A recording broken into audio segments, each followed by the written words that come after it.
ክርስትና ብዙ ዋጋ ያስከፍላል። የልደትን በዓል እያከበርን እያለን የታጠቁ ሰራዊት ወደ ቤተ ክርስቲያን ተልኮ በሰደፍ እየተደበደብን ከቤተ ክርስቲያን ተባረን ወጥተን የመሳሪያ ግምጃ ቤት ተደራጅተው ያንን ሰብረው መሳሪያ ሁሉ በገበያ ይሸጥ የነበረበት ጊዜ ነው። እንግዲህ እኛ ክርስቲያኖች ነን፣ ሚስቶቻችን ሊደፈሩ አይገባም በሚል አስታውሳለሁ 5 ቀን ሙሉ ስንዋጋ እግዚአብሔር የተናገረኝን ብቻ ለማድረግ ዝግጁ ነኝ። ወደ ጊዶሌ ለመግባት 17 ኪሎ ሜትር ሲቀረን ጎማ ፈነዳ።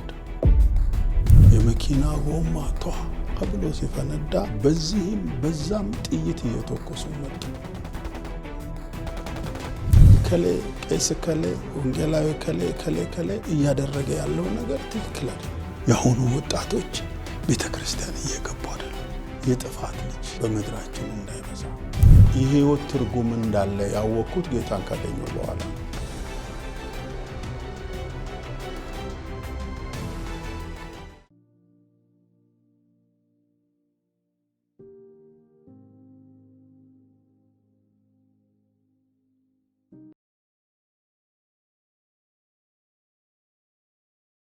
ዶክተር መለሰ መካሻ እባላለሁ። ከአባቴ ከአቶ መካሻ ወልደየስ ከእናቴ ከወይዘሮ ክብነሽ ሼቴ በቀድሞው የሸዋ ክፍለ ሀገር ሻሸመኔ ነው የተወለድኩት። እዛም የቀድሞ አጼ ናኦድ ትምህርት ቤት ከአንደኛ እስከ 5ኛ ክፍል ከተማርኩ በኋላ የቀረውን የትምህርት ጊዜን በሌላ ቦታ በተለያዩ ቦታዎች አሳልፌያለሁ። በኋላ ምናልባት የምናነሳው ይሆናል። ጌታን በድንቅ ነው ያገኘሁት። 7ኛ ክፍል በትምህርቴ ትንሽ ደህና ነበርኩኝ። ከአባቴ ጋር ትምህርትህን አትማር፣ አባቴ ትንሽ በጊዜው ትንሽ ሀብት ነበረውና ሀብቱን ተቆጣጠር፣ ንብረቴን ተቆጣጠር ብሎኝ ልክ ከ5 ወደ 6ኛ ክፍል ሳልፍ ትምህርቴን እንድቀጥል አልፈለገም። ሰው የሚማረው ለምንድን ነው አለኝ አባቴ። ንገረኝ፣ ሰው የሚማረው ለምንድን ነው? ሀብት ለማግኘት አይደለም? አዎ፣ አንተ እየረገጥክ እኮ እየሄድክ ነው እና ትምህርትህን አቁም አለኝ። እንግዲህ እኔ ደግሞ እግዚአብሔር ገልጦልኝ ነው መሰለኝ ከመጀመሪያው ከአባቴ ጋራ በትምህርቴ ምክንያት አልተስማማውም እና ከእናቴ ጋር ቀደም ሲል ተለያይቶ ስለነበረ ወደ ክብረ መንግስት ሄድኩ። እዛ ሲሄድ አሳዳጊ አባቴ ደግሞ ከአባቴ ቤት ትቼ በእናቴ ዘመዶች አማካኝነት ወደዛ ስደርስ አይ እኔ እንደ አባቴ ቤት እንኳን ሀብት ባይኖረኝም እኔ መንግስት ሰራተኛ ነኝ፣ ነገር ግን ከልጆቼ እንዳንዱ ስለሆንክ እስከ ዩኒቨርሲቲ አስተምራለሁ አለኝ። ያ ሞራል አይረሳኝም። ከዛ ቀጠልኩ። 6ኛ ክፍል ሚኒስትሪ በጥሩ ውጤት አልፌ 7ኛ ክፍልም አንደኛ ወጣሁ። ያንን ጨርሼ ከክብረ መንግስት ራስ ብሩ ወልደ ገብርኤል መለስተኛ 2ኛ ደረጃ ትምህርት ቤት ነበረ። እዛ የሚያስፈልጉ እየተደረገልኝ ስማር ቆየው። ልክ ክረምት 7ኛን ጨርሼ ስመለስ ከተማ ውስጥ ትራክት ይታደላል። በአማርኛ በእንግሊዝኛ የተጻፉ ትራክቶች፣ የሚያምር ከለር ያላቸው ትራክቶች። ፈረንጆች የፊኒሽ ሉትራ ሚስዮን ነው ከመካነ ኢየሱስ ጋር የሚሰራ። ከዛ እነሱ ያደላሉ። ያንን ትራክት አነበብኩኝ። ቦታቸውን ይጠቁማል። ሄድኩ። አስደናቂ ነገር ነው። እኔ ያንን ትራክት ማንም መስክሮልኝ አይደለም። ያንን ትራክት አነበብኩ። ወደ ቤተ ክርስቲያን ሄድኩ። የሃይማኖት ማጽኛ ትምህርት ተማርኩ። በ17 ዓመት ወደ 18 ዓመት ሳልፍ የመካነ ኢየሱስ ቤተ ክርስቲያን አባል ሆንኩ። ከዛ የሚገርመው ነገር ልክ 8ኛ ክፍልም ጨርሼ ወደ 9ኛ ክፍል አልፋለሁኝ ብዬ እያሰብኩ ያለሁ አንድ አስደንጋጭ ነገር መጣ። ያም የደርግ የመጨረሻዎቹ አካባቢ ነበርና የእድገት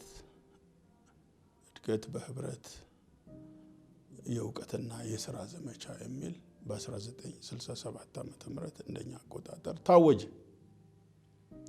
ስለዚህ እኔ 8ኛ ክፍል በጥሩ ሪዛልት ጨርሼ በራንክ ሽልማት ካገኙ ተማሪዎች አንዱ ነበርኩኝ።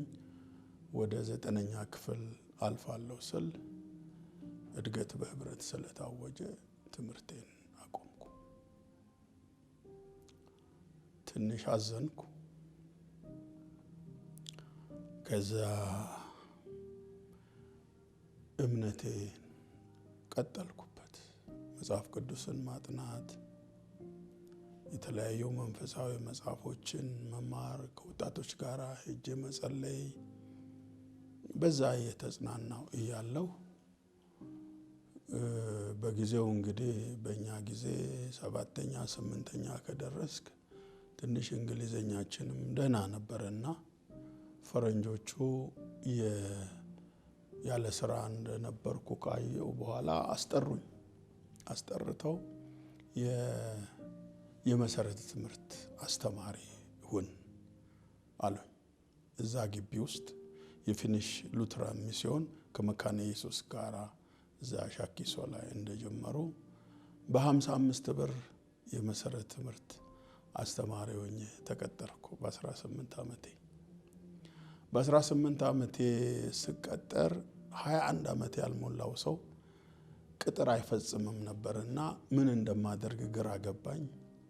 ታናሽ ወንድሜን ነበር ተያዥ ያደረኩት እና ፈረንጆቹ ምን አለ አንተ ጥሩ እንትን አለህ እና እኛም ወደናልና 21 ዓመት ብለህ ጨምርና 3 ዓመት ጨምረህ እንፈራረምና ማስተማር ቀጥል። ይሄ 2ኛ ዓመት ደግሞ እድገት በህብረት ታወጀ ተባለ።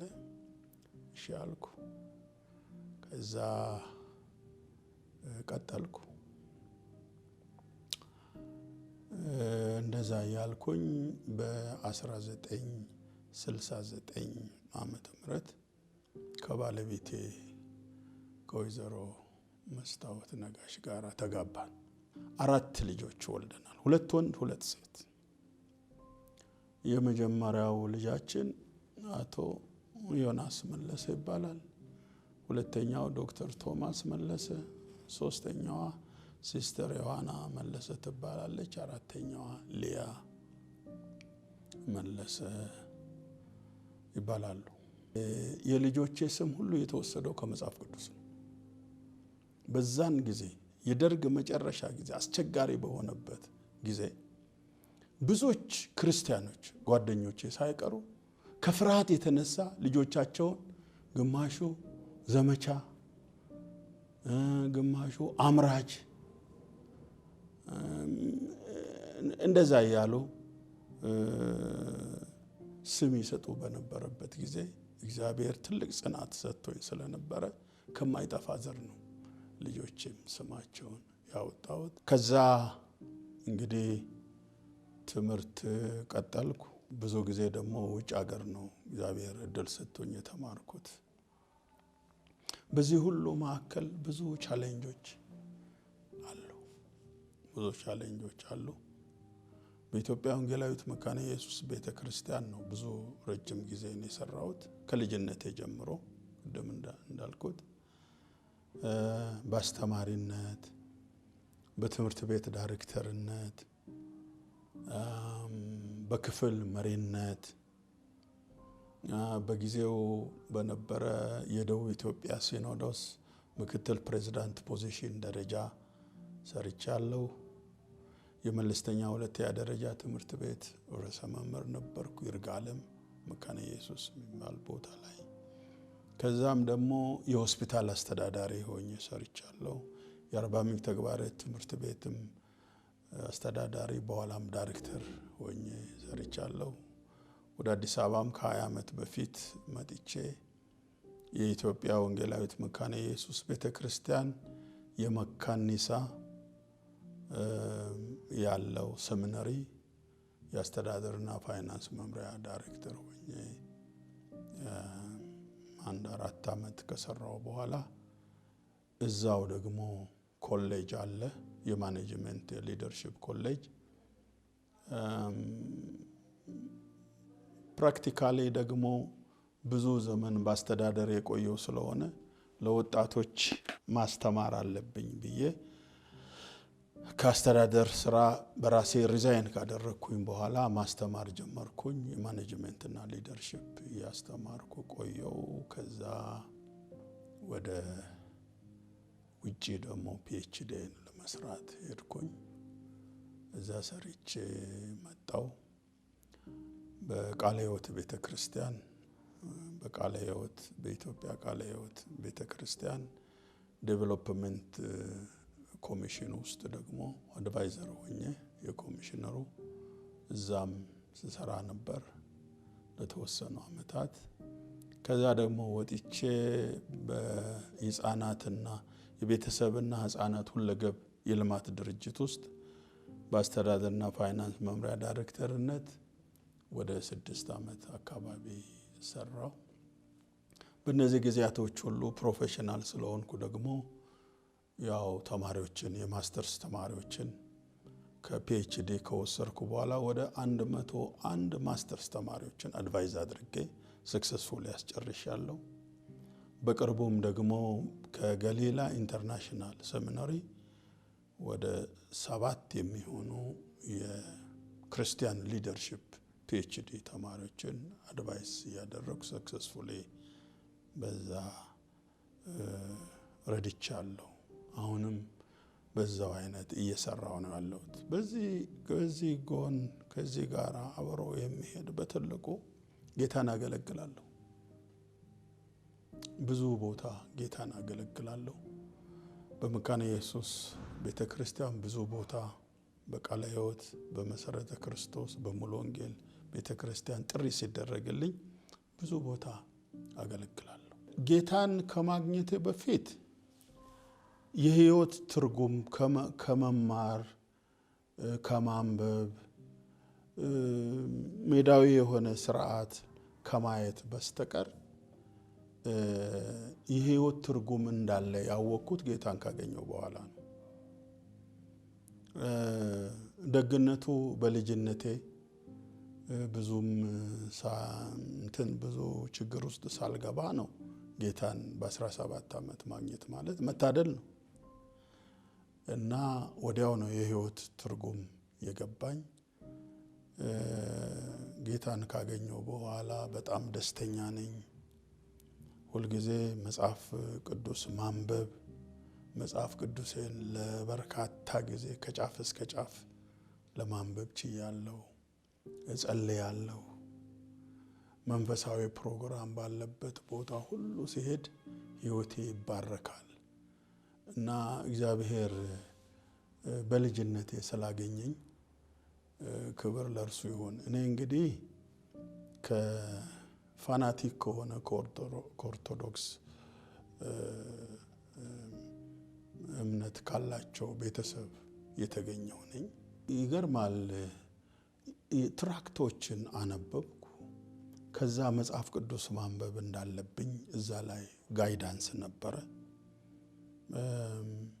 መጽሐፍ ቅዱስ ፈልጌ አገኘሁ እንዴት መጽሐፍ ቅዱስን ፈልጌ እንዳገኘሁ ይገርመኛል ያ መጽሐፍ ቅዱስ እስካሁን ድረስ በቤቴ ባለው ሚኒ ላይብራሪ አለ ብዙ በቀይ እንትን ብሎ ሃይላይት በብዙ አድርጌው አንዳንድ ጊዜ አሁንም እንኳን ስዘጋጅ ያ ቀደም ሲል ያነበብኩት ቀደም ሲል በውስጤ የተተከለውን ቃል ያንን ወደ ኋላ ሄጄ ያንን መጽሐፍ ቅዱስ አያለሁ ዛሬ ስለዚህ ጌታን ካገኘው በኋላ የድል መንገድ ነው የሆነልኝ የምስራች ነው የሆነልኝ ግን ቀላል አልነበረም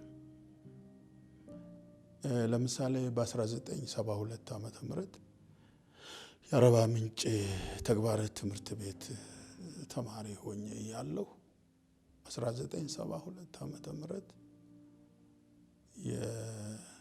የክሪስማስ በዓል ላይ ያለን በጊዜው ትንሽ በጣም የኮሙኒስት ስርዓትን ብቻ ይከተሉ የነበሩ መሪዎች ነበሩ። እንደው መጥቀስ ቢያስፈልግ አሊ ሙሳ የሚባል ነበር በዛ ክፍለ ሀገር እና ክርስቲያኖች እንዲኖሩ አይፈልግም እና የክሪስማስ የልደትን በዓል ያከበርን ያለን የአብዮት ጥበቃ በጊዜው ይባሉ የነበሩትን የታጠቁ ሰራዊት ወደ ቤተ ክርስቲያን ተልኮ በሰደፍ እየተደበደብን ከቤተ ክርስቲያን ተባረን ወጥተን 2 ሳምንት እንደታሰርን አስታውሳለሁ። ቀላል ጊዜ አልነበረም። እግዚአብሔር ግን ድል ሰጥቶን ጸሎታችን የሰማ እግዚአብሔር ቃሉ እንዲቀጣጠል ብዙዎች እንዲከተሉ ሆነዋል። በ1983 ዓመተ ምህረት የቀድሞ አስተዳደር የደርግ አስተዳደር እንደወጣ መንግስት አልነበረም። እኔ በዛን ጊዜ በገሙ ጎፋ ውስጥ የጊዶሌ መካነ ኢየሱስ ሆስፒታል አስተዳዳሪ ነበርኩ። በቃ ስርዓተ አልበኝነት ሰፈነ። ቤት ይበዘበዛል፣ ንብረት ይወድማል። ከአውራጃው የመሳሪያ ግምጃ ቤት እንትን ብለው ብዙዎቹ ተደራጅተው ያንን ሰብረው መሳሪያ ሁሉ በገበያ ይሸጥ የነበረበት ጊዜ ነው። በቃ እዛ እንግዲህ ፈረንጆች ናቸው ቀደም ሲል ያንን ሆስፒታል በሚገባ አሳምረው ሩራል ሆስፒታል የተሰራው። ጥቂት ኢትዮጵያውያን ዶክተሮች ነበሩ ከኔ ጋር፣ የቀሩት ፈረንጆች ነበሩና በቃ ወረቀት ይጻፋል። ወረቀት ተጽፎ ጊዶሌ ሆስፒታልን በዚህን ቀን እንዘርፋለን፣ በዚህን ቀን የነከሌን ቤት ሁሉ እንዘርፋለን፣ የፈረንጆቹን ንብረት እንወስዳለን ብለው ደብዳቤ ነበር የሚልኩ። ምክንያቱም ስርዓት መንግስት አልነበረም በዛን ጊዜ። ከዛ በቃ መሳሪያ ሁሉ ወስደን እንግዲህ እኛ ክርስቲያኖች ነን፣ ሆስፒታሉን ማስደፈር የለብንም፣ ግቢያችንን ማጣት የለብንም፣ ልጆቻችን ሚስቶቻችን ሊደፈሩ አይገባም በሚል አስታውሳለሁ 5 ቀን ሙሉ ስንዋጋ እንደነበርና ግቢያችንን እግዚአብሔር ጋራ እንደተከላከል አስታውሳለሁ። የኢህአዴግ መንግስት መጥቶ ተቆጣጠረው፣ ሁሉ ሰላም ሆነ። ሌላው ደግሞ በ1984 ዓመተ ምህረት ያው ስርዓት ስላልነበረ መንቀሳቀስ አይቻልም።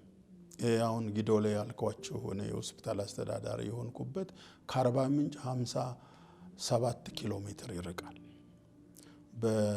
በኮንሶና በአርባ ምንጭ መካከል ጉብታ ላይ ያለ ቦታ ነው እና እታች ያሉት በወባ ይጠቃሉ። ህዝባችን ወደዛ ሆስፒታል ሩራል ሆስፒታል ስለሆነ ወደዛ ይመጣሉና ምን ተፈጠረ? 1984 ላይ እንደኛ አቆጣጠር መኪና የነዱ መንገድ ላይ መሄድ፣ መኪና የነዱ ጉዳይ ፈጽሞ ማምጣት አልተቻለም። በሆስፒታሉ መድኃኒት አለቀ። እንደ ጆብ ዲስክሪፕሽናችን መሰረት የሆስፒታሉ ሜትሮን እና አሲስታንስ ሜትሮን የሚባሉ ናቸው መድኃኒት ሄደው የሚያመጡት፣ ያንን ፕሮቫይድ የሚያደርጉት። አስተዳዳሪውን የሚመለከት አልነበረም።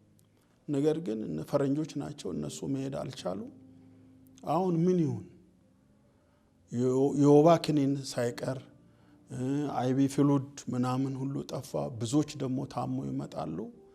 ከዛ አንድ ቀን በቃ ቸርች ቆይቼ አገልግሎት ላይ ከቆየው በኋላ እንደው በቃ መሄድ አለብኝ፣ እግዚአብሔር ከኔ ጋር ይሆናል፣ ሄጄ መድኃኒት ማምጣት አለብኝ አልኩኝ። በሬዲዮ ቴሌፎን ተነጋገርን። ወደ ክብረ መንግስት ወደ አርባ ምንጭ መኪና የተሰጠኝ የሥራ መኪና አለ፣ የነዳው ሄድኩኝ። አንድ የጤና ረዳት መድኃኒቱን የሚረከብ ያስኩኝና ሄድኩ። ሄደን መኪናዋን በሚገባ ፈረንጆች እዛ ያሉት በቃ መጣ ሆይ አሉ። መቼም እግዚአብሔር ካንተ ጋር ይሁን፣ ደፍረ መጣሃል፣ እንግዲህ ምን እንላለን? ያው ህዝቡ ከሚያልቅ ዋጋ ለመክፈል ነው የመጣው ብሎ ባረኩኝ። መድኃኒት ጭነን እስከ አፍንጫ ድረስ መድኃኒቱን ከጫን በኋላ መንገድ ላይ አንድ ከባድ ነገር ተፈጠረ። ልክ ወደ ጊዶሌ ለመግባት 17 ኪሎ ሜትር ወይም 16 ኪሎ ሜትር ሲቀረን ከምሽቱ 1 ሰዓት በሚሆንበት ጊዜ ጎማ ፈነዳ። የመኪና ጎማ ብሎ ሲፈነዳ በዚህም በዛም ጥይት እየተኮሱ መጡ። በዛ ዙሪያ ያለ ደህንነት የሌለበት መጥፎ ጊዜ ነበርና በቃ ጥይት እየተኮሱ በዛ ዙሪያ ያሉ ሽፍቶች ምኑ መጡ።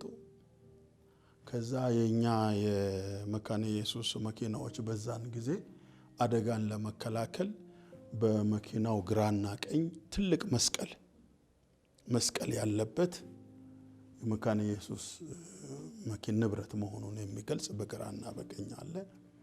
ከዛ ባትሬን ወረድኩኝና ከዛ ከሚረዳኝ ልጅ ጋር ጎማ ለመቀየር እንደዚህ ያለው አብሪ ጥይት እየተኮሱ መጡ። በቃ በጣም ተስፋ ቆረጥኩ። እግዚአብሔር እንግዲህ ምን ሊያደርግ ነው አልኩ። ብቻ በመንፈሴ አሁን ይሄ የኔ ግሮሰሪ አይደለም፣ ለህዝብ ነው፣ እግዚአብሔር የሚያውቀው ጉዳይ ነው አልኩ። ባትሪን አወጣውና መኪናው ላይ እንትን ማለት ጀመርኩ። መጡ ዙሪያውን በቃ መሳሪያ ይዘዋል። ያኔ እንግዲህ ያው ስርዓት አልበኝነት ቀደም ሲል የነበሩ ወታደሮችም በየቦታው እንትን ብሏል። እንደዚህ ያሳየው ያያችሁ ነው። አዎ እኔ የጊዶሌ ሆስፒታል አስተዳዳሪ ነኝ። ይሄንን መድኃኒት የእናንተው ህዝብ በችግር ላይ ስላለ ብዙ በወባ በሽታ ያለቀ ስለሆነ ራሴን ጥዬ ይሄውና ጊዶሌ ሆስፒታል አስተዳዳሪ ብለው እርስ በርሳቸው ተጫዋጫው በራሳቸው ቋንቋ። ከዛ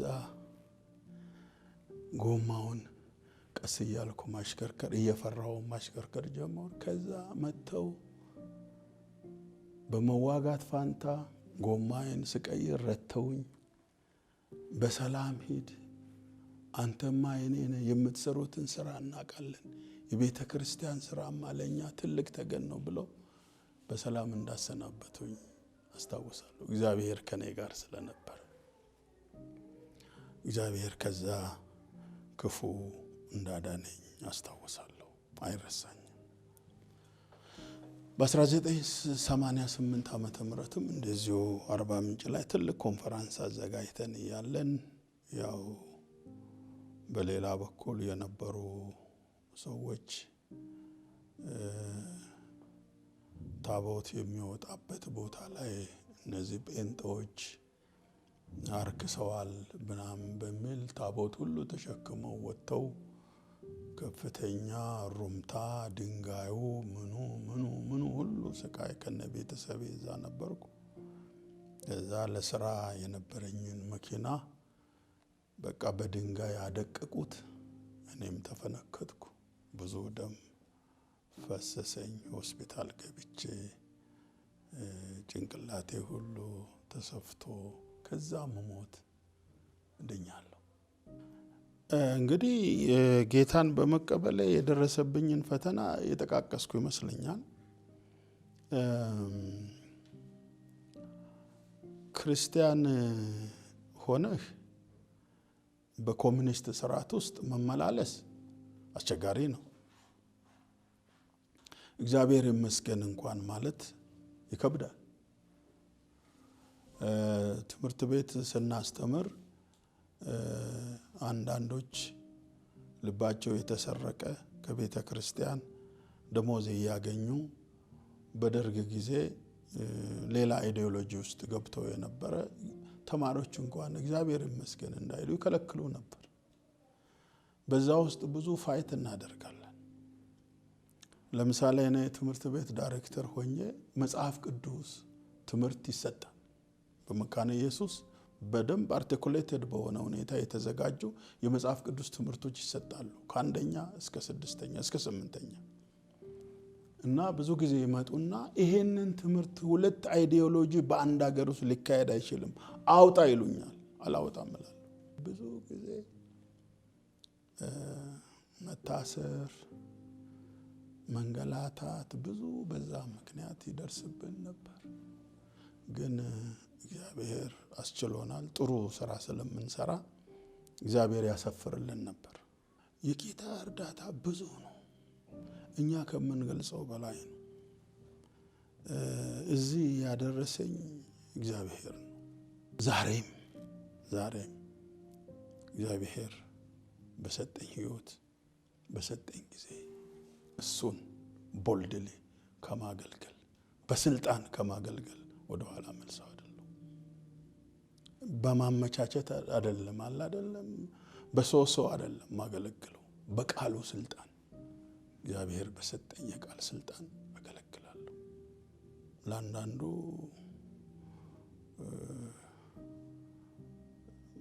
ሊሰማ ይችላል። ዛሬ በብዙ ቦታ እንደምናየው ሰዎች ሰውን ብቻ ሰምተው የሚያገለግሉበት ጊዜ ነው። ሰውን ሰምተህ ደግሞ ሰውን አስደስተህ አገልግሎት የሚባል ነገር የለም። ታላቁን እግዚአብሔርን ማስደሰት ነው፣ ብቻ መቆም ነው። ትንሽ የራሴ ፕሪንሲፕል ያለኝ ሰው ነኝ። እግዚአብሔር የተናገረኝን ብቻ ለማድረግ ዝግጁ ነኝ። ደግሞ በቤተ ክርስቲያን ስሰራ 3 ነገሮችን አሰምራለሁ። ከሰይጣን ቀጥሎ 3 ነገሮችን እጠላለሁ። አንደኛ ዘረኝነትን አልወድም። ዘረኝነትን በፍጹም አልወድም። ከዘረኛ ሰዎች ጋርም ደግሞ አልተባበርም፣ ኬትም ይሁን ኬትም። ሁለተኛ ደግሞ በቤተ ክርስቲያን ምዝበራ፣ ሌብነት በጣም እጠላለሁ። ሶስተኛው ደግሞ ስራ ፈትነት፣ ወሬ ብቻ፣ ከቦታ ወደ ቦታ በወሬ ብቻ የሚኖሩ እጠላለሁ። እነዚህ 3ቱ ከሰይጣን ቀጥሎ የምጠላቸው ፋክተሮች ናቸው። ስለዚህ ተቃራኒውን እወዳለሁ ማለት ነው።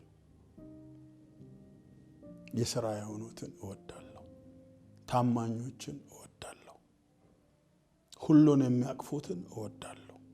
በዛ መርሆ ውስጥ ነው ዘመኔን የጨረስኩት። ባለቤቴ ወይዘሮ መስታወት ነጋሽ ትባላለች። የጸሎት ሰው ናት። ባይገርማችሁ በተለያየ ጊዜ ለ10 ዓመት ከቤት ውጪ ነበርኩ በትምህርት ምክንያት፣ በአገር ውስጥ በውጭ ሀገር። ነገር ግን ቤቴን በመጠበቅ ልጆቼን በመንከባከብ እኔ በትምህርቴ የምችለውን ያክል እግዚአብሔር የረዳኝን ያክል እንድገፋ ትልቅ አስተዋጽኦ ያደረገችልኝ አንዷ ባለቤቴ ናት። ስለዚህ ዛሬም በቤታችን የተከፈተ ሰማይ አለን። ጌታን እንወዳለን። የጌታ የሆኑ ሰዎችን ሁሉ እንቀበላለን። እኔ የሆስፒታል አስተዳዳሪ ሆኜ ቢሮ ብቻ አይደለም የምሰራው፣ ገጠር ወጣለሁ። ለምሳሌ ጌዶሌ በነበርኩ ጊዜ ቤተ ክርስቲያኑ በጣም ጠቦ፣ ቀደም ሲል ከ40 ዓመት በፊት የተሰራ ቤተ ክርስቲያን ጠቦ፣ ወጣቱ እየበዛ አባላት እየበዙ ከመጡ በኋላ ቤተ ክርስቲያን ለማሰራት እዛ ከነበሩ ወንድሞችና እህቶች ጋር በመሆን ብዙ ጥረት አድርገን ጥሩ ቤተ ክርስቲያን ተሰርቷል። ዛሬ እዛ አካባቢ እና ያን ብዙ ቦታ ይሄንን ነገር እያደረኩ ስለሆነ እኔ ፓርት ኦፍ ማይ ጆብ ፓርት ኦፍ ማይ አክቲቪቲ አድርጌ ነው የምወስደው። እና ደቡብ አፍሪካም ውስጥ ደግሞ አንድ ቤተክርስቲያን ተክለናል። በደቡብ አፍሪካ ውስጥ ብዙ ኢትዮጵያውያን ከዚህ በተለያየ ሁኔታ ተሰደው እዛ የገቡ ብዙዎች በቃ ጌታን የሚፈልጉ አሉ። ልጆቻቸውን ለማስጠመቅ የሚፈልጉ እርዳታ የሚፈልጉ መሪ የሚፈልጉ ብዙዎች አሉ። እዛ በነበርኩበት ጊዜ ፒኤችዲን ስማር ትንሽ አስተዋጽኦ አድርጌያለሁ። እንግዲህ ብዙ ጊዜ የእግዚአብሔር ሰው ስትሆን እግዚአብሔር ባንተ ላይ የሚሰራውን ሌሎቹ አንብበው ይናገሩ እንጂ አንተ ይሄ ነው ለማለት ብዙም አንደፋፈርም እንጂ እግዚአብሔር ብዙ እየሰራ አስታውሳለሁ። አንድ ጊዜ ኖርዌይ ነበርኩ ለሥራ ጉብኝት። ኖርዌይ ሄጄ ሚስዮናውያኖች ከኛ ጋር የሰሩ ሚስዮናውያን ለወጣቶቹ አንድ ዩኒቨርሲቲ ሄድና እስቲ ወጣቶቹ ነገ ሚስዮናዊ ሆነው ወደ እናንተ ሀገርም ወደ ሌሎችም አፍሪካ ሀገሮች የሚሄዱ ሊኖሩ ስለሚችሉ ሐኪም ሆነው ነርሶች ሆነው ወደ እናንተም ሀገር የሚሄዱ አሉና እስቲ አነጋገራቸው ተብዬ ሄድኩ። እና አንዳንዶቹ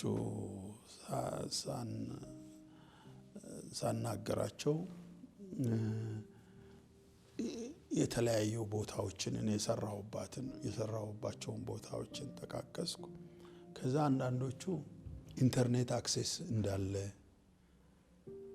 ያለ አይደለም የኤሌክትሪክ ሲስተሙ ምናምን ጠየቁኝ። አይደለም አልኳቸው። አለ ግን ዋናው እሱ አይደለም። የናንተ አባቶች የናንተ አያቶች የኤሌክትሪክ ብርሃን የሌለበት በኩራዝ ወንጌል የሚሰበክበት ሶፋ ላይ ሳይሆን ኩርሲ ላይ ተቀምጠው ወንጌልን የሰበኩበት አይነት አገር ነው። እኛ ያንን ነው የምናውቀው። ስለዚህ ወደ ኢትዮጵያ የምትመጡ ከሆነ አያቶቻችሁ፣ ቅድማቶቻችሁ፣ አባቶቻችሁ የሰሩትን ስራ የነሱን ታሪክ እያያችሁ ከምትመጡ በስተቀር ፋሲሊቲን አይታችሁ ልትመጡ አይገባም። ብዙ መከራ እያየን ከኛ ጋር የታሰሩ ፈረንጆች ነበሩ። እዚህ ብዙ ኖርዌጂያኖች፣ ፊንላንድ ሀገርም ነበርኩኝና እዛ ለወጣቶቹ የዚህ አይነት ምስክርነት እሰጥ ነበር። እዛ ታዲያ ኖርዌይ ስብሰባዬን ሲጨርስ ምስጋናዬን በቤተ ክርስቲያን ስም ካቀረብኩ በኋላ ለሆስፒታል ሶኖግራፊ፣ ኤክስሬ ማሽን፣ ሌሎቹንም እርዳታ እንዲሰጡን ጠየቁ። ብዙ እርዳታ በኋላ ደረሰን። በጣም መልካም ሰዎች ናቸው። በጣም አመሰግናቸዋለሁ።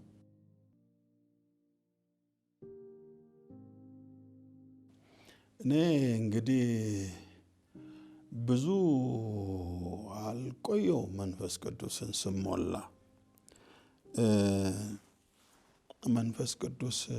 የመንፈስ ቅዱስ ሙላት ብሬክ ስሩ ነው የምንለው። ትልቅ ለውጥ ነው የሚያመጣው። ሰው በመንፈስ ቅዱስ ካልተነካ በስተቀር ለእግዚአብሔር ቃል ለእግዚአብሔር ቤት ህልውና አይቆምም።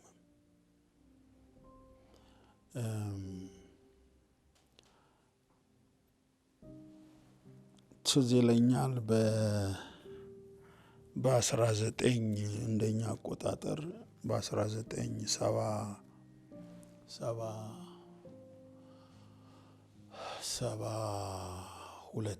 ዓመተ ምህረት አካባቢ መጀመሪያ ላይ በጣም እንጸልያለን። እንግዲህ ጌታን ስንቀበል የመንፈስ ቅዱስ ሙላት አብረህ ትቀበላለህ ከቃሉ ጋር። ነገር ግን በልሳን ለመናገር የመንፈስ ቅዱስን ሙላት ደግሞ ኤክሰርሳይዝ ለማድረግ እሱ ደግሞ የራሱ የራሱ ጊዜ አለና እንግዲህ ጌታ ረድቶኝ በእነዛ ጊዜያቶች በመንፈስ ቅዱስ ሙላት በልሳን መናገር ያ ትልቅ ስጦታ አስቀድሞ ሰጥቶኛል እግዚአብሔር እና እሱ ብሬክ ስሩ ነው። ዛሬ ቃል ለማስተማር ስፈልግ ጸልዬ የመንፈስ ቅዱስ ልምምዴን ኤክሰርሳይዝ አድርጌ እግዚአብሔር የጊዜውን ቃል እንዲሰጠኝ አንዳንዴ በዝማሬም ውስጥ ይመጣል።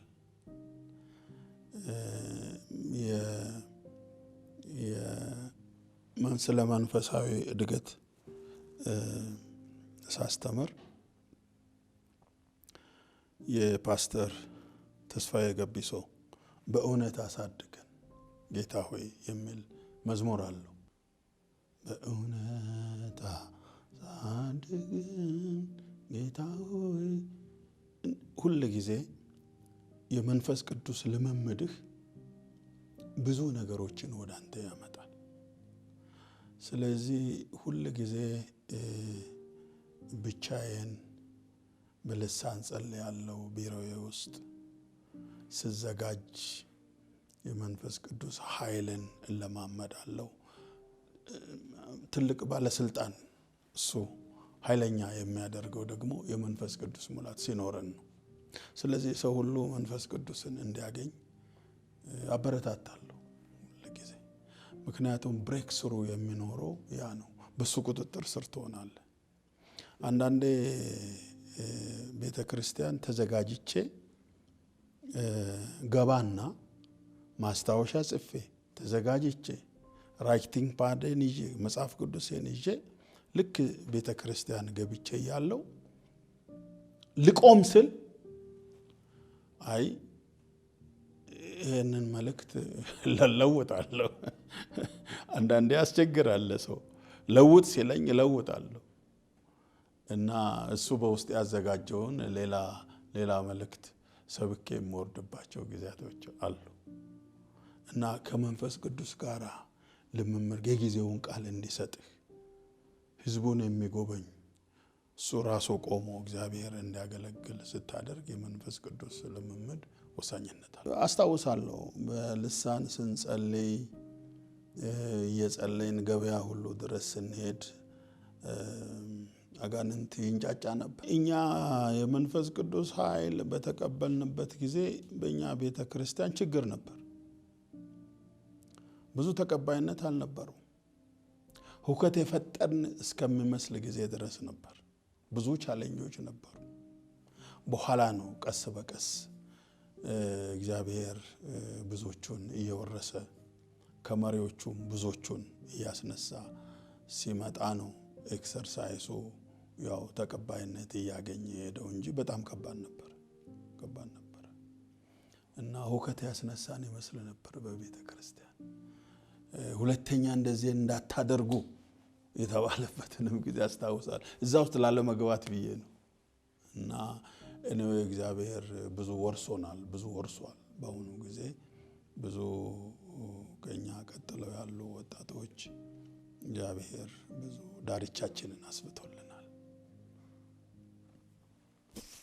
ስለዚህ ለማለት የምፈልገው ለመንፈስ ቅዱስ ጊዜ መስጠት ይገባል። በትክክል ሪል የሆነ ኮሙኒኬሽን ሊኖረን ይገባል።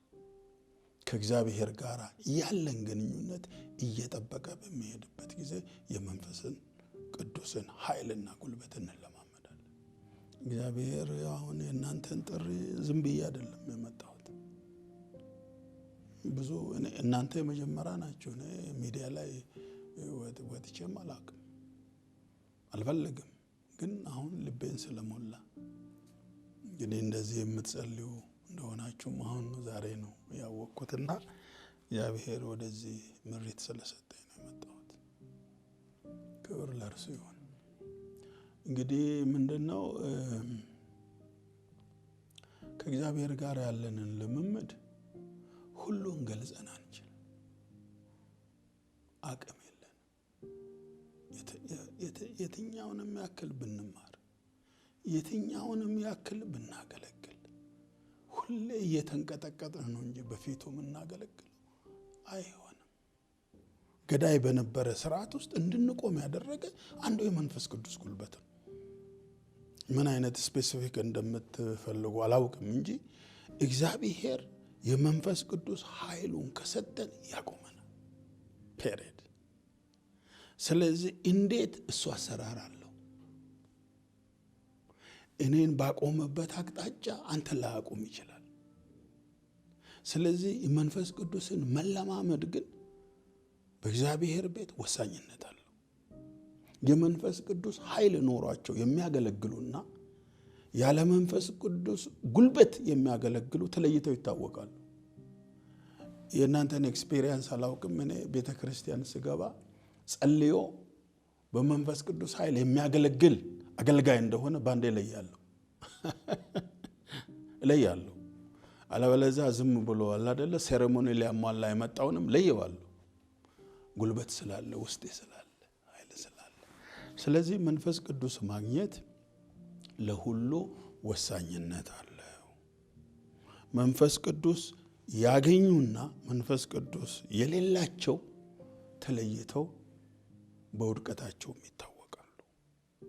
ስለዚህ መንፈስ ቅዱስ እንዲረዳን ኃይል እንዲሆነን ሁሉ ጊዜ አምላካችንን እግዚአብሔርን ከኛ ጋር እንዲሆን መጸለይ አለብን። መንፈስ ቅዱስን ለማግኘት ሌላ ክራይቴሪያ የለው።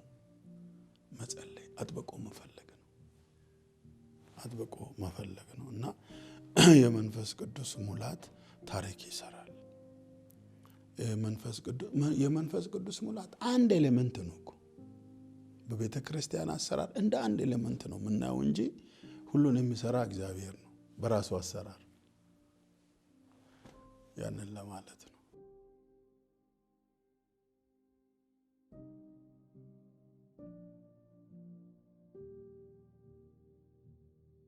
መንፈስ ቅዱስ አብ ወልድ መንፈስ ቅዱስ እንላለን። መንፈስ ቅዱስ ታላቅ አምላክ ነው።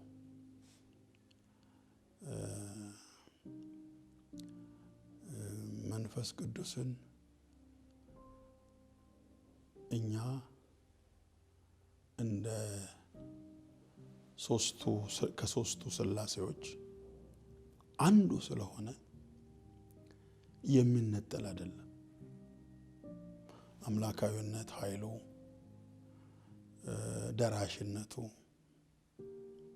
ዳርቻን የሚያሰፋ ጉልበት የሚሆን አቅማችን ስለሆነ ከሥላሴዎች አንዱ ነውና የሚከበር የሚወደድ ስለሱ የበለጠ እንድናውቅ የሚገባ ኃይላችን ነው። መንፈስ ቅዱስ መሪያችን ነው።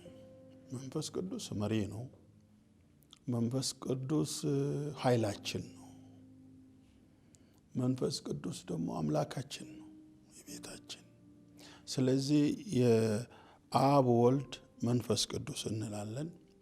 እንግዲህ በትሪኒቲ እነዛን ለያይተን የምናይባቸው ቴዎሎጂካል አስፔክቶች ቢኖሩም መንፈስ ቅዱስ ኃይላችን እንደሆነ የምናከብረው ወዳጃችን እንደሆነ አምላካችን እንደሆነ በዛ አንደርስታንድ ብናደርግ በቂ ይሆናል።